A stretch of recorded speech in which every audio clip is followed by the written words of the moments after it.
Bonjour à tous, vous écoutez Cœur Créativité, le podcast qui libère votre pouvoir créatif. Je suis Charlotte Ronfaux, illustratrice, designer graphique et directrice artistique freelance. En bref, je suis une créative dans l'âme. Diplômée en 2012 de l'École des Beaux-Arts de Toulouse et en activité depuis 2013, j'ai été en parallèle pendant 8 ans la créatrice d'une marque d'accessoires que j'ai appelée Malo et qui m'a permis d'assouvir ma créativité et de me faire connaître en tant que créatif. Aujourd'hui, je travaille avec des marques et des sociétés pour développer leur communication visuelle et j'interviens aussi en tant qu'enseignante dans plusieurs écoles d'art.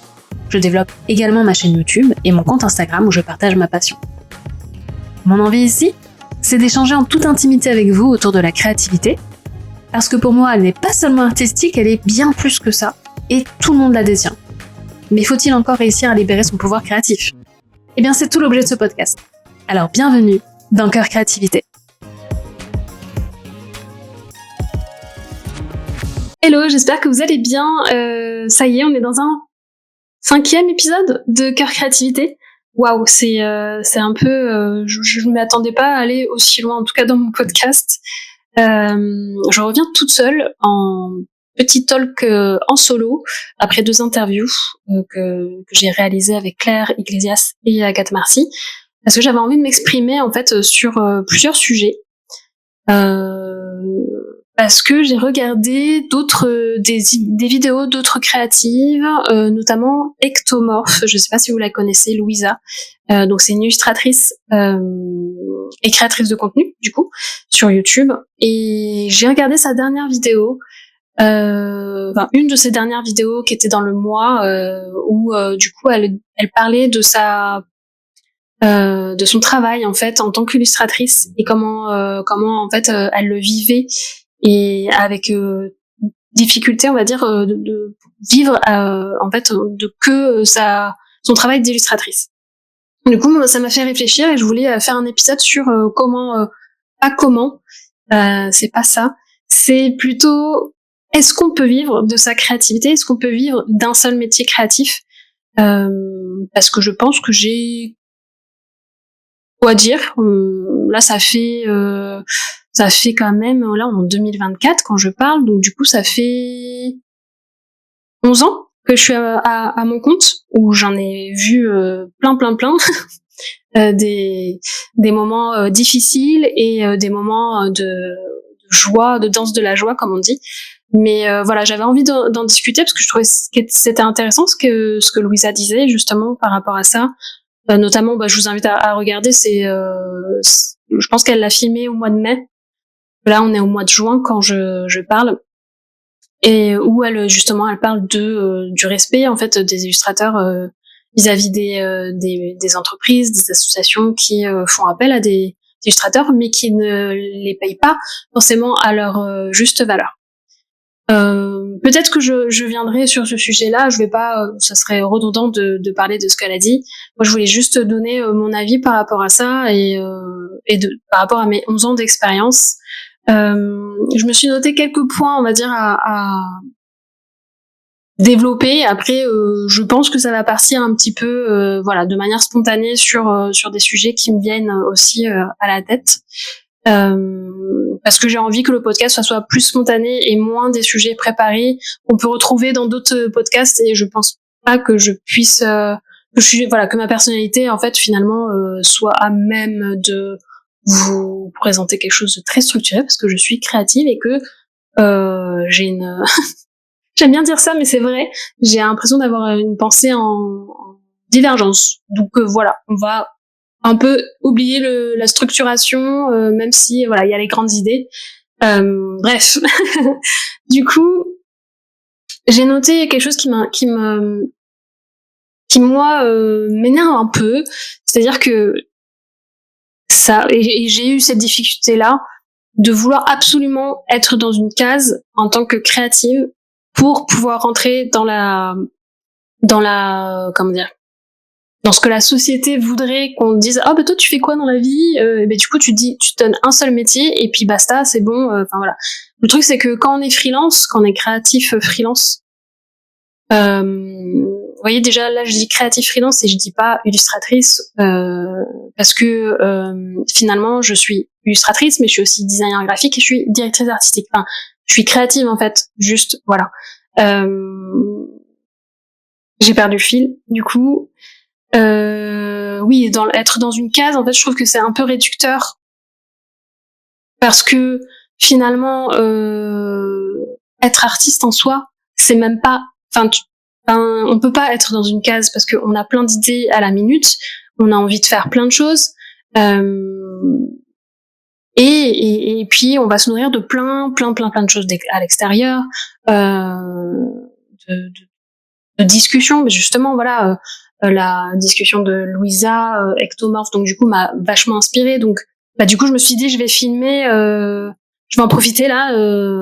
J'ai regardé sa vidéo ce matin, cet après-midi là, je fais une vidéo pour rebondir sur ça parce que ça m'a vachement inspirée et je pense que effectivement on n'est pas tout seul dans ce schmilblick comme on dit, et donc du coup pour moi je trouve il faut qu'on arrête de se plier. Je sais que c'est pas facile, mais même moi je me parle à moi-même, je me dis que en fait c'est impossible en fait de se plier à juste un seul métier en tant que créatif quoi.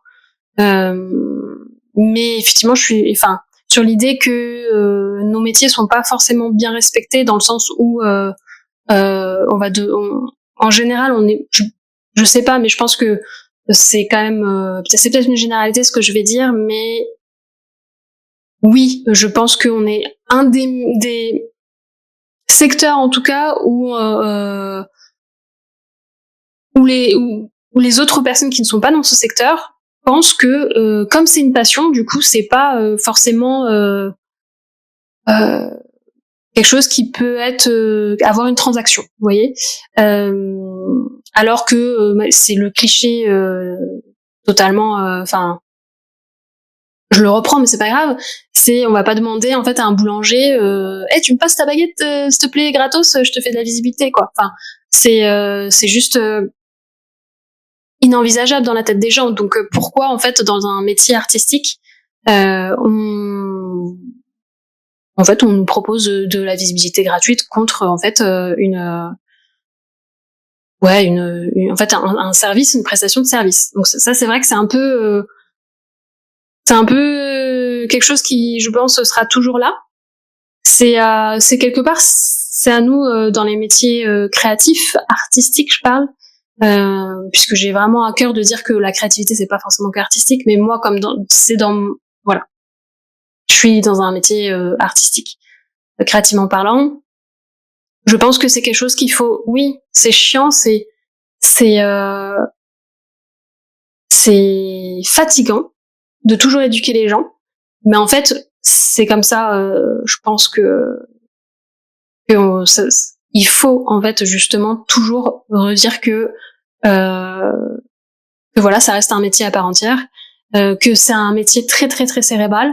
Une illustration, par exemple, que ça soit une illustration pour une affiche, pour un packaging, pour qu'est-ce qu'on aurait d'autre, pour une illustration de motif pour un vêtement, pour un fauteuil, bref, tout demande de la réflexion et c'est pas en un claquement de doigts qu'on dessine quelque chose, et donc du coup ça prend du temps de réflexion. C'est un métier vraiment de cérébral quoi, je peux pas dire autre chose. Franchement moi je sais que pour ressortir une illustration, que ce soit une illustration éditoriale ou un motif, il me faut beaucoup de temps. Donc ça je pense qu'il faudra le dire quoi qu'il arrive tout le temps quoi.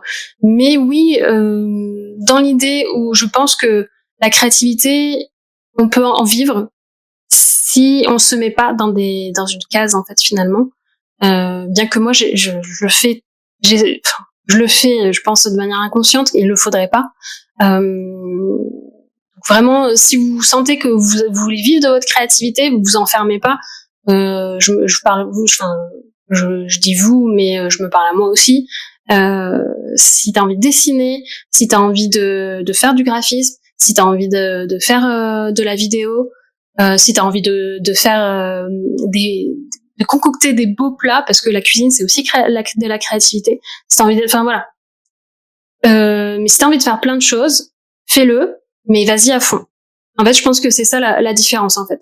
Tu peux vivre de ta créativité si tu vas à fond et si t'as des priorités aussi. Moi, je sais que, par exemple, le dessin, pour moi, dans ma pratique, en tout cas, c'est une priorité. Donc du coup, je m'installe à une certaine discipline, pas tout le temps. Vraiment, des fois, j'ai des gros blocages. J'arrive pas à dessiner, j'ai pas envie de dessiner, j'ai juste envie de rien foutre parce que la créativité, elle est pas là. Ça fera l'objet d'un autre épisode parce que vraiment, je veux en parler de manière totalement ouverte. C'est pas, ça reste un métier. Oui, c'est un métier passion. Oui, il y a la discipline à avoir. Par contre, parfois, il y a des gros blocages et je vous raconterai ça dans une autre vidéo du coup. Mais voilà, tout ça pour dire que je pense que la créativité, on peut en vivre, oui, mais il faut un petit peu se dire voilà, quels sont mes pans en fait de créativité que j'ai envie de développer, qui peuvent être complémentaires quelque part dans mon travail, dans mon style. Quels sont les médiums que je peux utiliser? En fait, il faut essayer de se créer quelque part des règles à suivre, mais s'autoriser à faire différentes types de créativité. Je pense que ça peut être que complémentaire en fait. Et sur ça, il faut se l'accepter aussi. Effectivement, je pense que c'est difficile si tu choisis que un pan, surtout en freelance. Je parle pas quand t'es salarié, etc. Un pan de créativité, d'en vivre. Pour moi, par exemple, je suis à la fois illustratrice, mais à la fois j'enseigne dans une école de design. Je reste freelance, hein. Mais voilà, je vais là relancer un projet qui me tient à cœur aussi, un projet professionnel qui me tient à cœur. Je vous en parlerai un peu plus tard. Mais voilà, je fais plein de choses différentes autour de ma créativité parce que je sais que j'ai plein de possibilités en fait. J'ai plein de compétences et de capacités autour de ma créativité, donc pourquoi pas en fait réussir à avoir plein de projets professionnels pour pouvoir en vivre. Moi, c'est dans ce sens-là. C'est vrai que je le vois de cette manière-là. Voilà pour ce côté-là. Après, qu'est-ce que je vous ai noté? Comment on peut... Alors, j'ai mis est-ce que le personal branding c'est intéressant pour justement se dire est-ce qu'on peut arriver à en vivre de sa créativité, et j'ai mis personal branding. Là c'est peut-être un petit peu décousu ce que je dis. Je l'ai mis pourquoi? Parce que je pense que effectivement pour pouvoir vivre de sa créativité, il faut quand même être assez reconnaissable, avoir une personnalité qui ressort à travers ce qu'on crée. Ce qui, en fait, recoupe un petit peu ce que je viens de dire aussi, c'est-à-dire que si on choisit plusieurs pans créatifs à développer dans sa carrière professionnelle créative, je pense qu'il faut quand même réfléchir à bien se brander. Ça veut pas dire ne pas bouger, ne pas faire évoluer son branding, parce que on évolue. Enfin, la vie c'est comme ça en fait. T'évolues au fil du temps, quoi. Donc ça évoluera avec toi. Mais je pense qu'il faut réfléchir à ça, à se dire ok, quelles sont mes forces, qu'est-ce que j'amène, quelle est ma plus-value et qu'est-ce que j'apporte en fait aux gens à travers ma créativité. Ça peut être à travers justement la création de contenu ou voilà, toute création et créativité déjà en soi. Mais je pense que c'est des petites questions à se poser par rapport à l'envie en fait de se faire justement une carrière sur sa créativité, quoi. C'est je suis la créativité est super important pour moi, donc comment je le retranscris déjà de manière de première visu. Est-ce qu'il y a une couleur, des couleurs qui peuvent m'impacter, qui me touchent, et du coup j'en fais quelque chose dans mon personal branding où je vais être reconnaissable par rapport à ça. Vous voyez, en fait, il faut se traiter comme si on était une identité visuelle. C'est ça le personal branding, en fait. C'est une identité personnelle, c'est juste ça. Donc, je pense que c'est voilà. Je pense que c'est ça la créativité de manière pro. Effectivement, c'est pas facile d'en vivre. Je vais pas mentir par rapport à ça. Des fois, j'ai zéro demande. J'ai pas de mission. Mais ce qui fait que du coup, tiens, ça va me faire rebondir sur ça. Des fois, j'ai pas de mission en tant que freelance, c'est chaud. Mais quand ça arrive, même si du coup, je me dis je suis pas comme tout le monde qui va au boulot, qui fait un 9h 17h là, le truc genre hyper cliché et du coup, enfin voilà. Et l'idée en même temps, c'est que bon, le freelance, t'es pas allé à être indépendante en fait pour justement ressembler en fait à un salarié. Donc ça c'est des réflexions à chaque fois faut se le redire parce que t'as la culpabilité de la société qui fait que bon bref. En tout cas en France c'est pas la culture on va dire en tout cas autour de moi c'est pas trop la culture en tout cas de l'entrepreneuriat. Donc c'est quelque chose à combattre aussi. Qu'est-ce que je disais du coup? Je disais quoi par rapport à la créativité, j'ai perdu le fil, c'est pas grave, mais enfin voilà, ouais, c'était juste pour se dire que ouais, le freelance c'est pas facile en tant que créatif, mais justement de vivre de plusieurs pans en fait de sa créativité, voilà, c'est ça que je voulais dire, de vivre de plusieurs pans de sa créativité, ça permet justement de rééquilibrer finalement ces moments où ouais, j'ai pas de mission en tant que designer ou en tant qu'illustratrice. Mais derrière, en fait, j'ai, du coup, je suis intervenante dans une école de design. Du coup, j'ai aussi mes cours qui me permettent d'avoir un petit revenu fixe. Et puis, j'ai mon projet perso pro, que je mène, qui va m'amener aussi, va m'amener en fait de l'argent. Enfin voilà, faut réfléchir un peu ok, la créativité c'est ça. C'est quoi toutes les flèches qui peuvent me rapporter et qui peuvent me faire vivre en fait de ma créativité si c'est vraiment quelque chose que tu veux quoi. Voilà, donc c'était un peu ma pensée aujourd'hui, j'avais envie de la sortir là parce que je pense que j'avais envie de le dire, voilà. C'est possible la créativité d'en vivre, c'est ultra difficile, je dis pas ça. Franchement, moi, il y a des hauts et des bas et ça fait 11 ans vraiment. Des fois, voilà, je suis en PLS et tout, et des fois c'est trop bien et j'ai envie de sauter de joie, j'ai envie de crier, voilà. Et d'ailleurs, je le fais pas assez, mais j'ai envie de créer ma joie mais d'autant des fois j'ai juste envie de être dans le noir et voilà. Et en fait c'est le haut et les bas, je pense, de tout freelance. Donc ça, faut l'accepter aussi. Mais moi, je suis optimiste, voilà. J'ai envie de dire, oui, c'est possible, il faut juste te donner les moyens. Et il faut se dire que, en fait, t'as plusieurs cordes à ton arc, quoi. Sinon, tu serais pas créatif et t'aurais pas plein d'idées. Donc, voilà. Ça, c'est mon avis. Je vais vous laisser sur ça. J'espère que ça vous a donné matière à réfléchir.